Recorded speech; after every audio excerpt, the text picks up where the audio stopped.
I have proclaimed Basta masabi pa yung in accordance Marcos. with the powers vested tindig yung balahibo ko.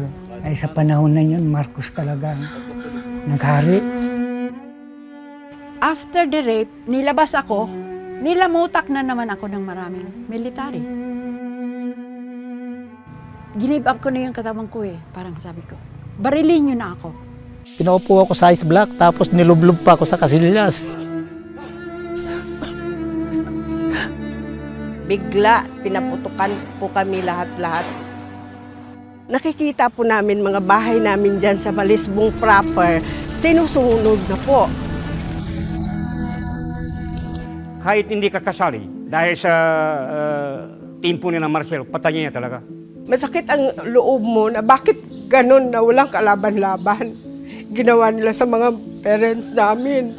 Hoy, gumising na kayo. Hindi lang ganito ang nangyayari sa panahon ng martial law. Gusto niyo bang maulit?